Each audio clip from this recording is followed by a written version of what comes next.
ಇಲ್ಲಿ ಒಳ್ಳೇದು ಕೆಟ್ಟದು ಅಂತ ಕೂತ್ಕೊಂಡು ಡಿಸೈಡ್ ಮಾಡಕ್ ನನಗೆ ಟೈಮ್ ಇಲ್ಲ. ಮಸ್ತಾನ್ ಯಾರು ಗೊತ್ತೇನೋ, ಬೆಂಗಳೂರಿಗೆ ದೊಡ್ಡದಾದ ಅಂಡರ್ ವರ್ಲ್ಡ್ ಡಾನು. ಇಮ್ಮಿಡಿಯೇಟ್ ಆಗಿ ಊರ್ಗ್ ಹೊರಟ್ಬಿಡೋ. ಅವನ್ನ ನಾನು 9 ತಿಂಗಳು ಹೊತ್ತು ಹೆತ್ತು ಸಾಕಿದ್ದೀನಿ ಚಂದ್ರು. ಅವ್ನ್ ನಕ್ಕಾಗ ನಕ್ಕಿದ್ದೀನಿ, ಅತ್ತಾಗ ಹತ್ತಿದ್ದೀನಿ. ಎಲ್ರಾಗೆ ಅವನು ನನ್ ಮುಂದಿನ ವಾರಸದಾರ ಆಗ್ಬೇಕು ಅಂತ ನಾನು ಆಸೆ ಪಟ್ಟಿದ್ದೀನಿ. ಆದ್ರೆ ಅವನ್ ನನ್ನ ಹತ್ರ ಈಗೆಲ್ಲ ನಡ್ಕೊಳ್ತಾನೆ ಅಂತ ನನಗ್ ಗೊತ್ತಿರ್ಲಿಲ್ಲ. ಅವನ್ ನಿನ್ಗೆ ಅವಮಾನ ಮಾಡ್ದ ಅಂತ ನೀನ್ ಯಾಕೆ ಈ ಬಡ ಕುಟುಂಬದ ಮೇಲೆ ಸೇರ್ ತೀರ್ಸ್ಕೊಳ್ತಿದ್ಯಾ? ಅವ್ರಾಗಿರೋದಕ್ಕೆ ನೀನ್ ಅಂದಿದ್ನೆಲ್ಲ ಸಹಿಸ್ಕೊಂಡು ಒಳಗೆ ದುಃಖ ಪಡ್ತಾ ಸುಮ್ನಿದ್ದಾರೆ. ಅದೇ ಅವ್ರ ಜಾಗದಲ್ಲಿ ಇನ್ನೊಬ್ರೇನಾದ್ರೂ ಇದ್ದಿದ್ರೆ ಸುಮ್ನಿರ್ತಿದ್ರ ಹೇಳು? ಇದು ಕಲಿಯುಗ ರಾಜಿ. ಇಲ್ಲಿ ಧರ್ಮಕ್ಕೆ ಬೆಲೆ ಇಲ್ಲ ಅಂದ್ಮೇಲೆ ಕರ್ಮಕ್ಕೆ ಬೆಲೆ ಇರುತ್ತಾ ಹೇಳು? ಆ ಭಗವಂತ ಇಲ್ಲೇ ನಮಗ್ ಬುದ್ಧಿ ಕಲಿಸಿ ಎಲ್ಲ ಲೆಕ್ಕ ಚುಕ್ತಾ ಮಾಡಿ ಮೇಲಕ್ಕೆ ಕರ್ಕೊಂಡು ಹೋಗೋದು.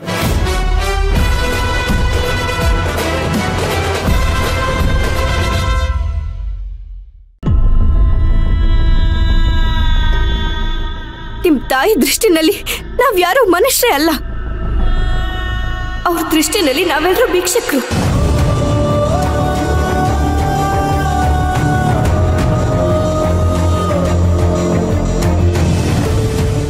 ಭಿಕ್ಷೆ ಕೇಳಕ್ ಬಂದಾಗ ಹೇಗ್ ಬೈದ್ ಕಳಿಸ್ತಾರೋ ಹಾಗೆ ಇವ್ರನ್ನೆಲ್ಲ ಮನೆಯಿಂದ ಹೊರಗಡೆ ಕಳ್ಸಿದ್ದಾರೆ.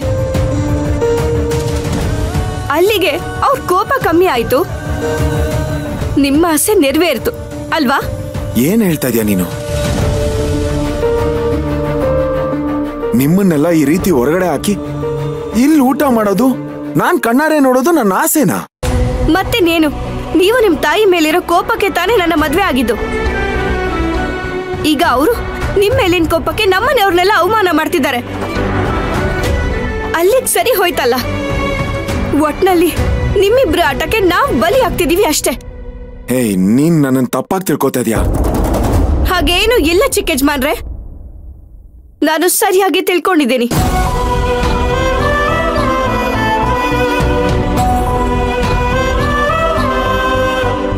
ಮಯೂರಿ, ಬಾಯಿ ಮುಚ್ಕೊಂಡಿರು.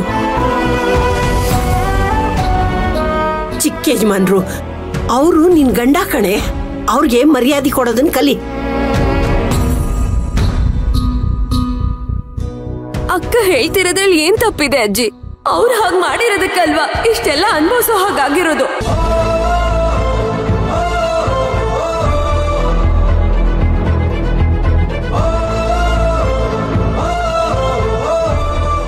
ಚಿಕ್ಕ ಯಜಮಾನ್ರೆ, ಇವ್ರ ಮಾತ್ಕೆಲ್ಲ ಬೇಜಾರು ಮಾಡ್ಕೋಬೇಡಿ. ನಿಮ್ಮ ನೋಡವ ಅಂತ ಬಂದ್ವಿ, ನೋಡಾಯ್ತು. ಈಗ ನಾವು ಊರ್ಗ್ ಹೋಯ್ತೀವಿ. ನೋನೋ, ಇದೆಲ್ಲ ಸರಿ ಹೋಗಲ್ಲ. ಬೆಟ ಅಂಕಲ್, ನಿಮಗ್ ಅವಮಾನ ಆಗಿದೆ ಅಂದ್ಮೇಲೆ ನನಗ್ ಅವಮಾನ ಆದಾಗೆ. ನಾನ್ ಸುಮ್ನೆ ಬಿಡಲ್ಲ.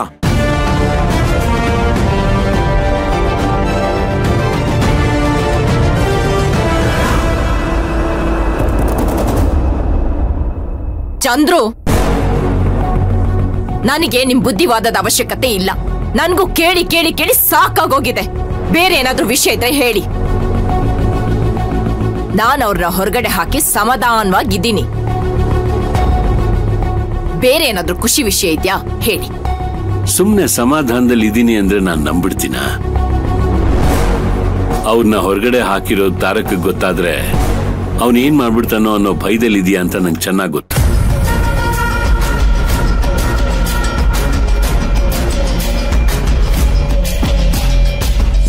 ಏನ್ ಚಂದ್ರು ನೀವ್ ಹೇಳ್ತಾ ಇರೋದು?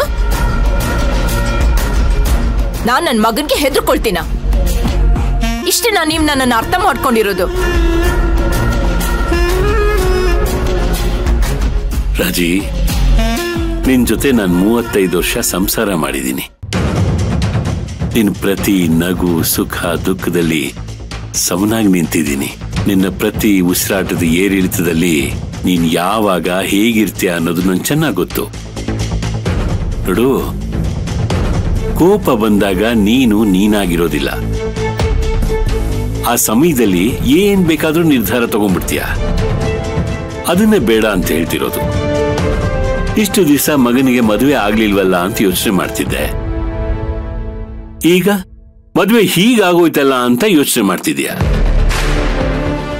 ಸಾಕ್ ರಾಜಿ, ಇನ್ನು ಅದ್ರ ಬಗ್ಗೆ ಯೋಚನೆ ಮಾಡೋದನ್ನ ಬಿಟ್ಬಿಡು. ಅವನ್ ಮದುವೆ ಆಗಿದ್ದಾನೆ, ಹೆಂಡತಿ ಜೊತೆ ಸುಖವಾಗಿದ್ದಾನೆ. ಅದನ್ನ ನೋಡ್ಕೊಂಡು ನೀನ್ ಸುಮ್ಮನೆ ಇರ್ಬೋದಲ್ವಾ?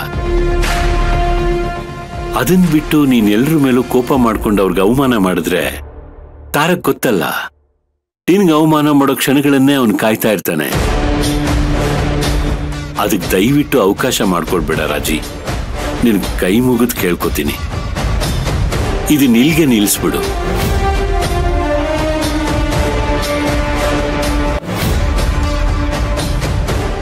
ಸಾಧ್ಯನೇ ಇಲ್ಲ ಚಂದ್ರು. ಇವಳು ರಾಜೇಶ್ವರಿ ಅಷ್ಟು ಸುಲಭವಾಗಿ ಬದಲಾಗಲ್ಲ.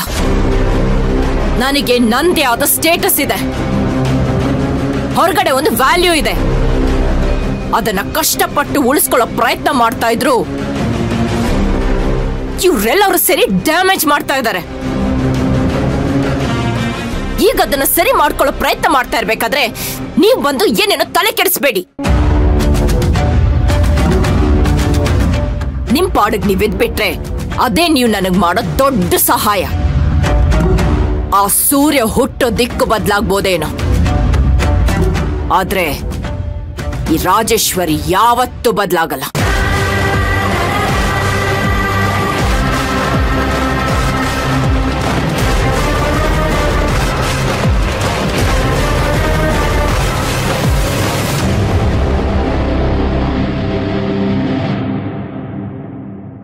ಏನ್ ಮಾಡ್ತೀರಾ? ಮತ್ತೆ ಹೋಗಿ ನಿಮ್ ತಾಯಿ ಹತ್ರ ಜಗಳ ಮಾಡ್ತೀರಾ ಅಷ್ಟೇ ತಾನೆ? ಬರೀ ಜಗಳ ಆಡೋದೊಂದೇ ಅಲ್ಲ, ಇನ್ನೊಂದ್ಸಲ ಈ ತರ ನಡಿಬಾರ್ದು. ಹಾಗೆ ಬುದ್ಧಿ ಕಲಿಸ್ತೀನಿ.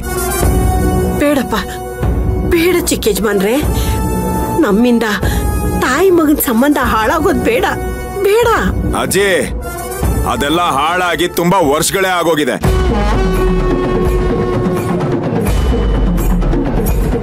ಈಗ ನೀವ್ ಅದ್ರ ಬಗ್ಗೆ ಮಾತಾಡಿ ಪ್ರಯೋಜನ ಇಲ್ಲ. ಅದೆಲ್ಲ ನೀವ್ ಯಾಕೆ ತಲೆ ಕೆಡ್ಸ್ಕೊತಾ ಇರ ಅಜ್ಜಿ? ಬಿಟ್ಬಿಡಿ. ಕೆಲವೊಬ್ರಿಗೆ ಆಗಾಗ ರಿಪೇರಿ ಮಾಡ್ತಾನೆ ಇರ್ಬೇಕು, ಇಲ್ಲಾಂದ್ರೆ ಹೀಗೇನೆ ಬಾಲ ಇಲ್ದಿರೋ ಕೋತಿ ತರ ಆಡ್ತಾನೆ ಇರ್ತಾರೆ.